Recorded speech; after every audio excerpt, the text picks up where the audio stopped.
Pablo Emilio Escobar, the first in the list of the most successful and ruthless kingpins to ever walk the earth. He was born in Rio Negro, Colombia in 1949. From a middle-class lifestyle, he grew into a man wealthy enough to be ranked 7th richest man in 1989. Escobar was moving tons of illegal drugs around the world during the peak of his power. For you to comprehend how ruthlessly powerful he was, he could easily order political assassinations, gang murders, and even had ties with the Colombian government. We can really say that Mr. Escobar was very efficient with his job, obviously. But we are here to talk about the insane mansions he was able to amass from his blood-soaked money and illicit wealth.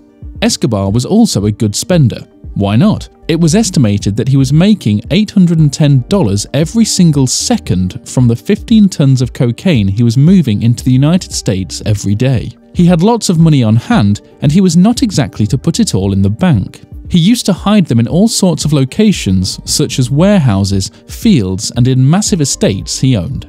Number 1. La Manuela.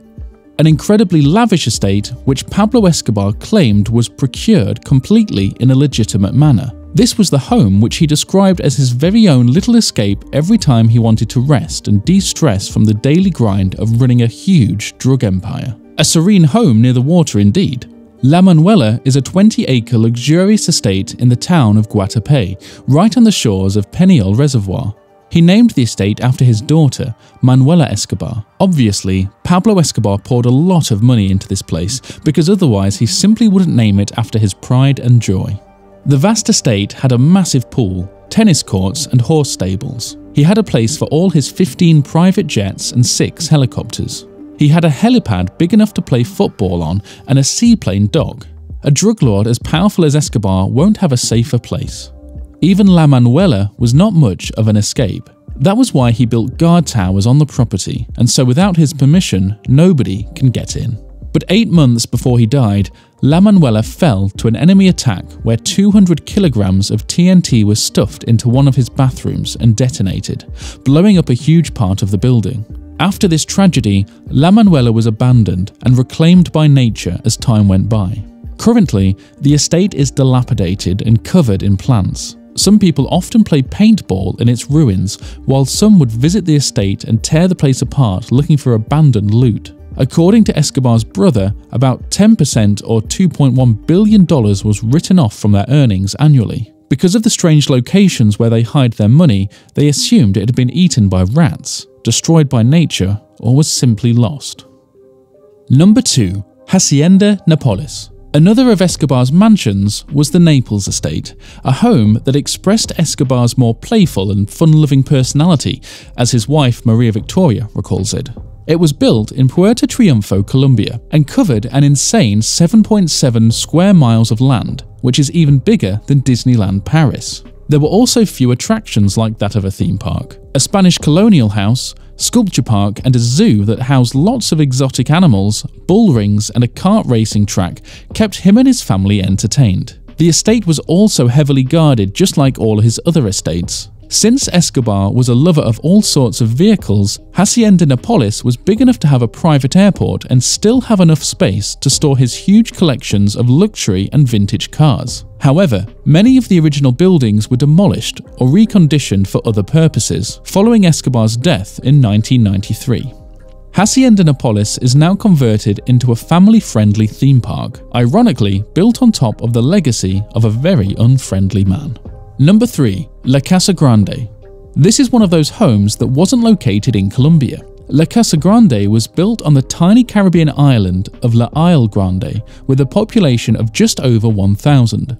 Considered as one of Escobar's largest estates, La Casa Grande was only accessible by a special boat from Cartagena, far from the prying eyes of the public. It included over 300 exquisitely furnished rooms with solid gold shower heads in every single bathroom. La Casa Grande's grandeur only stands as a testament to just how wealthy Escobar was. This secret party home was a giant complex featuring a mansion of enormous white walls, a huge swimming pool, a helicopter landing pad, and a dock. You need to trek through the Caribbean forest for hours to make your way to the mansion.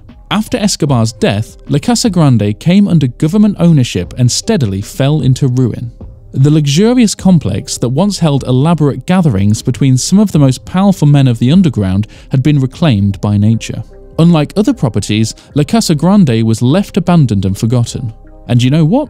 You can't even locate it on Google Maps. Number 4. Monaco Building.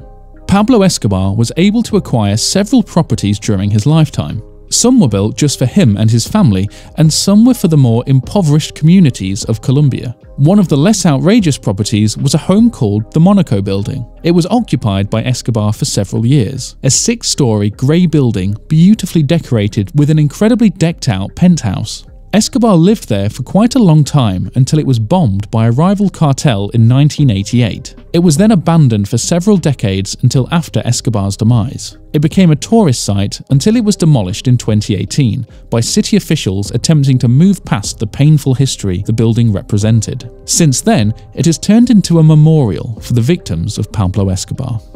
Number 5. La Cathedral. Being the most powerful drug lord in all of Colombia, Escobar lived a life that had him under surveillance both of the rival drug cartels and the people of authorities. But a powerful man like Pablo Escobar always finds a way to avoid imprisonment. His motto, he would rather die in a hail of bullets than be extradited to the United States. With his immense wealth and influence, he was able to convince the local authorities to allow him to build his own prison. This is how La Cathedral, also referred to as Hotel Escobar, came into being. The main function of this prison was to keep his enemies out. It had optimal capabilities since it was constructed on a foggy mountainside to prevent any attacks by air. It was guarded by men that Pablo specifically picked himself. The place got its Hotel Escobar name because it was nothing more than a 5-star hotel. It was a prison with every modern convenience, such as a casino where he could gamble. He even built a playhouse for his daughter, Manuela. There was a spa and a football field. He often threw parties with lots of guests from the outside world. La Cathedral was built with several luxuriously furnished rooms, equipped with state-of-the-art communication devices, allowing him to run his drug empire from afar. The arrangement with the government fell apart when it was reported that he had tortured and murdered 4 of his lieutenants in La Cathedral. The Colombian government had him moved to a standard prison. Soon after, Escobar went on the run. The manhunt, which was called Search Block, employed a 600-man unit force specifically trained by the US Delta Force and led by Colonel Hugo Martinez. And on December 2, 1993, Escobar was shot dead. As for La Cathedral, the prison that once housed the most dangerous and powerful drug lord in the world has been converted into a monastery. Ironic, isn't it? Its original structures had been torn apart by people looking for abandoned treasure until 2007, when a group of monks transformed it into a place for religious pilgrimages. It is now a wholesome spot which features a memorial to the victims of Escobar's cartel. Pablo Escobar owned a lot of properties in his lifetime. By now, those properties had either been abandoned and left to be reclaimed by nature, or turned into something useful. But one thing is for sure, they became just a memory of one of the most successful ruthless drug lords history has ever recorded. What do you think of our video today? Let us know your thoughts